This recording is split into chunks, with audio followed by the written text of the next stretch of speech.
Hi friends, എല്ലാവരും സുഖമായിരിക്കുന്നു എന്ന് വിശ്വസിക്കുന്നു. ഇന്ന് പുതിയൊരു വീഡിയോയുമായി വന്നിരിക്കുകയാണ്.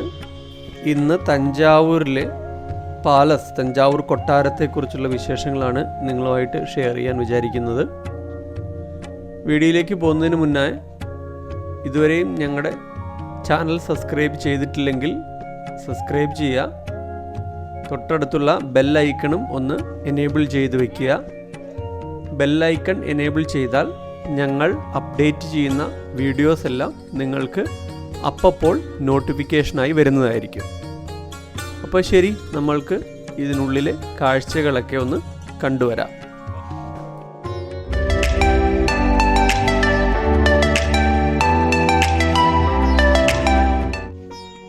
തമിഴ്നാട്ടിലെ കാവേരി നദിയുടെ തീരത്ത് സ്ഥിതി ചെയ്യുന്ന ഒരു പട്ടണമാണ് തഞ്ചാവൂർ പട്ടണം, അല്ലെങ്കിൽ താഞ്ചൂർ എന്ന് പറയും. ബ്രിട്ടീഷുകാർ ഇതിനെ തഞ്ചോർ എന്നാണ് വിളിച്ചിരുന്നത്. ഇന്നത്തെ തഞ്ചാവൂർ ജില്ല തമിഴ്നാടിൻ്റെ അന്നപാത്രം എന്നും അറിയപ്പെടുന്നു. ചെന്നൈയിൽ നിന്ന് നോക്കുകയാണെങ്കിൽ ഏകദേശം 200 കിലോമീറ്റർ തെക്കുഭാഗത്തായിട്ടാണ് തഞ്ചാവൂർ സ്ഥിതി ചെയ്യുന്നത്. രാജരാജേശ്വര ക്ഷേത്രം അഥവാ ബൃഹദീശ്വര ക്ഷേത്രത്തെ ചുറ്റി വളർന്നു വന്ന ഒരു നഗരമാണ് ഈ തഞ്ചാവൂർ നഗരം. അതുകൊണ്ട് തന്നെ ഈ തഞ്ചാവൂർ നഗരത്തെ ക്ഷേത്ര നഗരങ്ങൾ എന്നും പറയുന്നു. അതായത് നമ്മുടെ മധുരയിലെ ക്ഷേത്ര സമുച്ചയം പോലെ തന്നെ ഇവിടെയും ഒരുപാട് ക്ഷേത്ര സമുച്ചയങ്ങൾ തന്നെ ഉണ്ട്. അതിനാൽ ഇതിനെ ഒരു ക്ഷേത്ര നഗരം എന്നും അറിയപ്പെടുന്നു. 1674 മുതൽ 1855 വരെ തഞ്ചാവൂർ ഭരിച്ച ബോൺസ്ലെ കുടുംബത്തിലെ ഔദ്യോഗിക വസതിയാണ്, ഒരു ഒഫീഷ്യൽ ബിൽഡിംഗ് ആണ്, റെസിഡൻഷ്യൽ ഏരിയ ആണ് തഞ്ചാവൂർ നായക് കൊട്ടാര സമുച്ചയം. ഇതിനെ പ്രാദേശികമായ ആൾക്കാർ അരമന എന്നും വിളിക്കപ്പെടുന്നു. തഞ്ചാവൂർ മറാത്ത കൊട്ടാരം ആദ്യം പണി കഴിപ്പിച്ചത് തഞ്ചാവൂർ നായക് സാമ്രാജ്യത്തിലെ ഭരണാധികാരികളാണ്.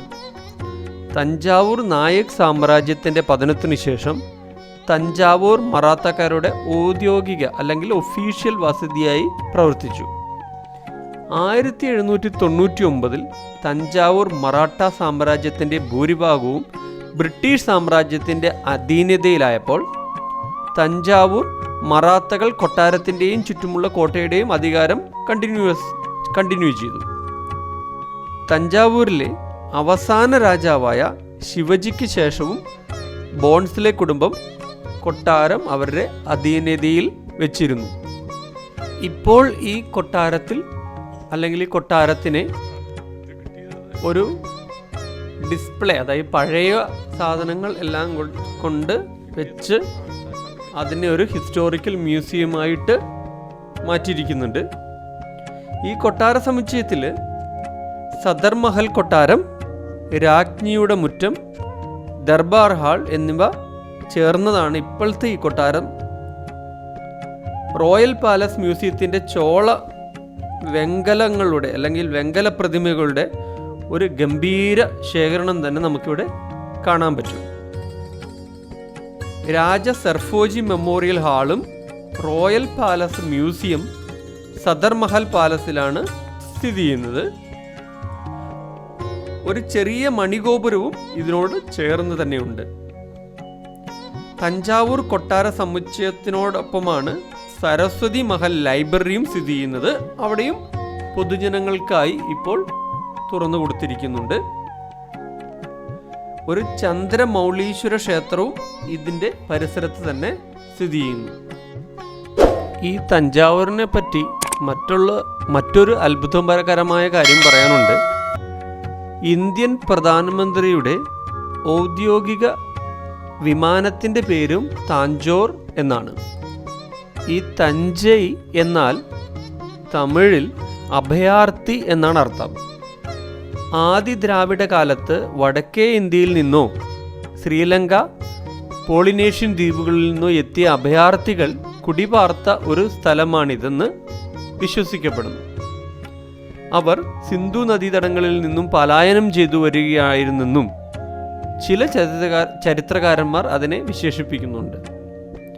ഈ ഗ്രാമത്തിൻ്റെ പരമപ്രധാനിയായിരുന്ന തഞ്ചയുടയോർ എന്ന സന്യാസി വര്യൻ്റെ പ്രതിഷ്ഠയായിരുന്ന തഞ്ചയുടയോർ പെരിയ കോവിലാണ് ഇന്നത്തെ തഞ്ചാവൂർ പെരിയ കോവിൽ അല്ലെങ്കിൽ ബൃഹദീശ്വര ക്ഷേത്രം എന്ന് അറിയപ്പെടുന്നു. ഈ നഗരത്തിൻ്റെ ഐതിഹ്യത്തെപ്പറ്റി പറഞ്ഞാൽ, തഞ്ചനൻ എന്ന അസുരൻ പണ്ട് ഈ നഗരത്തിൽ നാശനഷ്ടങ്ങൾ സൃഷ്ടിക്കുകയും അവസാനം ശ്രീ ആനന്ദവല്ലി ദേവിയും നീലമേഘ പെരുമാളും അതായത് വിഷ്ണുവും ചേർന്ന് ഈ അസുരനെ വധിക്കുകയും ചെയ്തിരുന്നു എന്ന് കരുതപ്പെടുന്നു.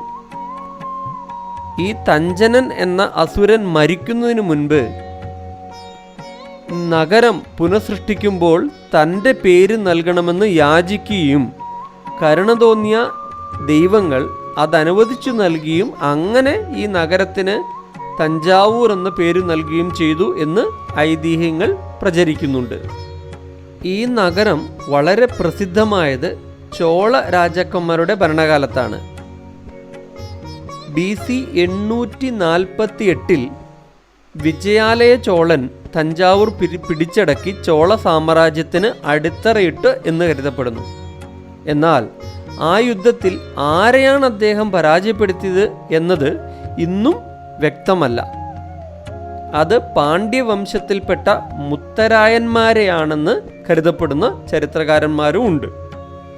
നഗരം കീഴടക്കിയ ശേഷം വിജയാലയൻ അദ്ദേഹത്തിൻ്റെ ഇഷ്ടദേവതയായ നിശുംഭ സുധിനി അതായത് ദുർഗയുടെ ക്ഷേത്രം പണിതു. രാജരാജ ചോളൻ്റെയും അദ്ദേഹത്തിൻ്റെ പൗത്രൻ രാജാതിരാജ ചോളൻ്റെയും ഭരണകാലത്ത് ഇവിടെ വളരെ സമ്പന്നവും പ്രസിദ്ധവുമായിരുന്നു. രാജരാജ ചോളൻ BC 985 മുതൽ 1013 വരെയാണ് ഭരിച്ചിരുന്നത്. അദ്ദേഹമാണ് തഞ്ചാവൂരിലെ അത്യാകർഷകമായ ഈ ബൃഹദേശ്വര ക്ഷേത്രം അതായത് തഞ്ചാവൂർ പെരിയ കോവിൽ പണി കഴിപ്പിച്ചത്. ദക്ഷിണേന്ത്യയിലെ ഏറ്റവും ഉയരം കൂടിയ ക്ഷേത്രമാണ് തഞ്ചാവൂർ പെരിയ കോവിൽ.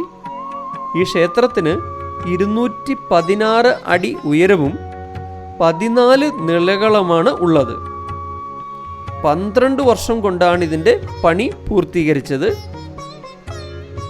ക്ഷേത്ര ചുവരുകളിലെ കൊത്തുപണികളിലും മറ്റും ചോള രാജാക്കന്മാർ നടത്തിയ യുദ്ധങ്ങളിലെ വീരസാഹസിക പോരാട്ടങ്ങളും അവരുടെ കുടുംബ പരമ്പരയും വിഷയമാക്കുന്നതുകൊണ്ട് ഇത് വളരെയധികം ചരിത്രരേഖകൾ അടങ്ങിയ ഒരു മതിലായി കണ്ട് ഒരുപാട് ചരിത്രം പഠിക്കുന്ന വിദ്യാർത്ഥികൾ ഇവിടെ വന്ന് ഗവേഷണങ്ങൾ നടത്താറുണ്ട്. ഈ ക്ഷേത്രത്തിലെ ലിഖിതങ്ങളിൽ നിന്നാണ് ചോള ഭരണകാലത്തെക്കുറിച്ചുള്ള അറിവുകൾ അതിനുശേഷമുള്ള തലമുറക്കാർക്ക് മനസ്സിലാകുന്നത്. അതിൻ പ്രകാരം അന്ന് രാജാവ് ക്ഷേത്രത്തിനോട് ചേർന്ന് വീഥികൾ പണി കഴിപ്പിച്ചിരുന്നു.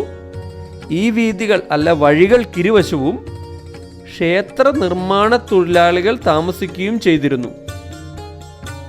ഏറ്റവും വലിയ തെരുവ് വീരശാലൈ എന്നും അതിനോട് ചേർന്ന ചന്ത അല്ലെങ്കിൽ മാർക്കറ്റ് ത്രിഭുവന മേഡെ വിയാർ എന്നുമാണ് അറിയപ്പെട്ടിരുന്നത്.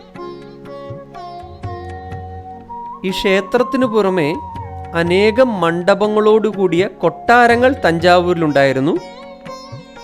രാജാക്കന്മാർ ഈ മണ്ഡപങ്ങളിലാണ് രാജസഭകൾ നടത്തിയിരുന്നത്. പട്ടാളത്തിനുള്ള സൈന്യപ്പുരകളും ഇവിടെ പ്രത്യേകമായി പണികഴിപ്പിച്ചിരുന്നു. തഞ്ചാവൂരിലെ ചന്തകളിൽ ധാന്യങ്ങൾ, സുഗന്ധദ്രവ്യങ്ങൾ, തുണിത്തരങ്ങൾ, ആഭരണങ്ങൾ എന്നിവ ധാരാളമായി കച്ചവടം നടത്തിയിരുന്നു. ആ സമയത്ത് തന്നെ അതായത് AD 985 മുതൽ തന്നെ ഇവിടെയുള്ള കിണറുകളിൽ നിന്നും തടാകങ്ങളിൽ നിന്നും നഗരത്തിലേക്ക് ജലവിധാനം സംവിധാനങ്ങൾ ഏർപ്പെടുത്തിയിരുന്നു. അതായത് ഒരു വാട്ടർ കണക്ഷൻ സിസ്റ്റം ഒരുപാട് വർഷങ്ങൾക്ക് മുൻപ് തന്നെ ചോള രാജാക്കന്മാരുടെ സമയത്ത് തന്നെ പണി കഴിപ്പിച്ചിരുന്നു ഈ ഒരു നഗരത്തിൽ. തഞ്ചാവൂരിലെയും സമീപ പ്രദേശമായ ഉറയൂരിലെയും ശാലിയ നെയ്ത്തുകാർ അല്ലെങ്കിൽ ശാലിയ വീവേഴ്സ് അവരായിരുന്നു പട്ടണത്തിലേക്ക് ആവശ്യമായ തുണിത്തരങ്ങൾ നെയ്തുകൊണ്ടിരുന്നത്. ജനങ്ങൾക്കു വേണ്ട തുണിത്തരങ്ങൾക്ക് പുറമേ ക്ഷേത്രത്തിലെ ഉത്സവത്തിന് ഉപയോഗിക്കുന്നതായ കൊടിതോരണങ്ങൾക്ക് ആവശ്യമായ തുണികളും ഈ ശാലിയ വീവേഴ്സ് നെയ്തു കൊടുത്തിരുന്നു. രാജാവിനും പ്രഭുക്കന്മാർക്കും നേർത്ത നിലവാരമേറിയ പരുത്തി കൊണ്ടുള്ള തുണിയും സാധാരണക്കാർക്കായി നിലവാരം താനേ കുറഞ്ഞ കട്ടി കൂടിയ പരുത്തി നൂൽ കൊണ്ടുള്ള തുണിയുമായിരുന്നു നെയ്തു കൊടുത്തിരുന്നത്. തഞ്ചാവൂരിൽ നിന്നും കുറച്ചകലെയുള്ള സ്വാമിമലയിലെ സ്ഥാപതികൾ എന്നറിയപ്പെടുന്ന ശില്പികളാണ് മനോഹരമായ വെങ്കല ശില്പങ്ങളും അലങ്കാരത്തിനുപയോഗിക്കുന്ന ഉയരത്തിലുള്ള ഓട്ടുവിളക്കുകളും നിർമ്മിച്ച് കൊടുത്തിരുന്നത്.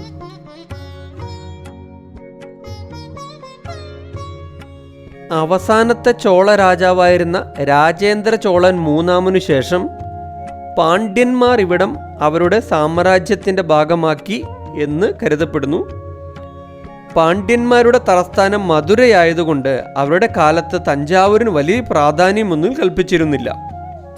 പിന്നീട് 1553 വിജയനഗര രാജ്യം തഞ്ചാവൂരിലൊരു നായിക്ക രാജാവിനെ അവരോധിച്ചു. അതിനുശേഷം നായിക്കന്മാരുടെ കാലഘട്ടം ആരംഭിക്കുകയായി. 17-ാം നൂറ്റാണ്ട് വരെ നീണ്ട ഈ നായിക്കന്മാരുടെ ഭരണത്തിന് വിരാമമിട്ടത് മധുരൈ നായിക്കന്മാരായിരുന്നു. പിന്നീട് മറാത്തക്കാരും ഈ പട്ടണവും പരിസരവും കൈവശപ്പെടുത്തി. 1674 ശിവജിയുടെ അർദ്ധ സഹോദരൻ വെങ്കിട്ജിയാണ് മധുരൈ നായിക്കന്മാരിൽ നിന്നും ഇത് പിടിച്ചെടുത്തത്. അദ്ദേഹത്തിൻ്റെ പിൻഗാമികൾ രാജാക്കന്മാരെ പോലെയായിരുന്നു ഇവിടം ഭരിച്ചുകൊണ്ടിരുന്നത്. 1749 ബ്രിട്ടീഷുകാർ തഞ്ചാവൂർ നായിക്കന്മാരെ അവരുടെ പിന്മുറക്കാരെ തിരികെ അവരോധിക്കാൻ ശ്രമിച്ചെങ്കിലും പരാജയപ്പെടുകയാണ് ഉണ്ടായത്. മറാത്ത രാജാക്കന്മാർ 1799 വരെ ഇവിടം കണ്ടിന്യൂസ് ആയി ഭരിച്ചിരുന്നു. 1798 ക്രിസ്ത്യൻ ഫ്രെഡറിക് ഷ്വാർസ് ഇവിടെ പ്രൊട്ടസ്റ്റന്റ് മിഷൻ സ്ഥാപിച്ചു.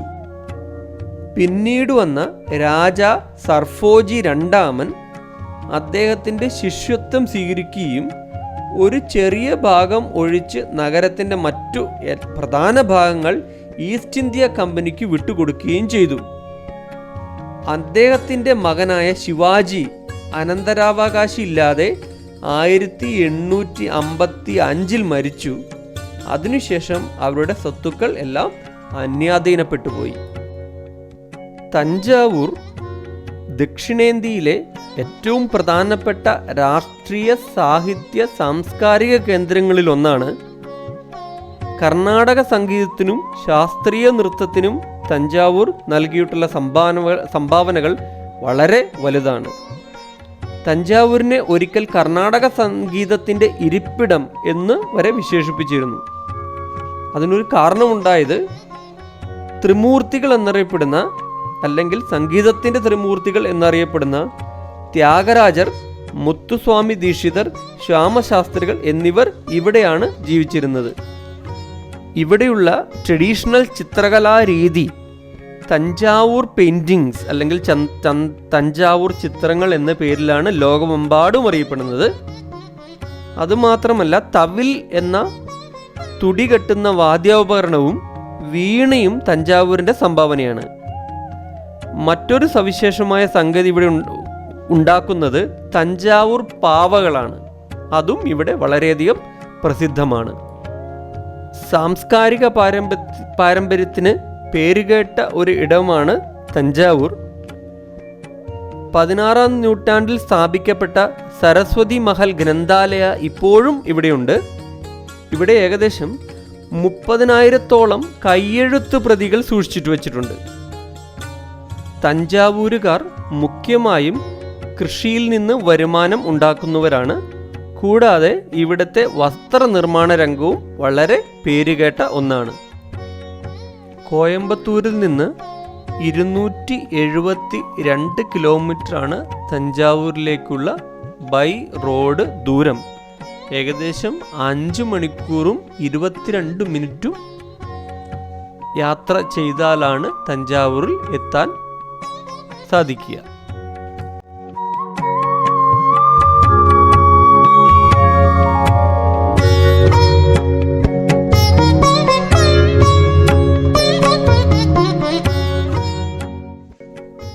ഇതോടുകൂടി ഈ വീഡിയോ ഇവിടെ അവസാനിപ്പിക്കുകയാണ്. പുതിയൊരു വീഡിയോയുമായി ഉടൻ തന്നെ ഞാൻ നിങ്ങളുടെ മുന്നിൽ വരുന്നതായിരിക്കും. അതുവരേക്കും ബൈ, ടേക്ക് കെയർ.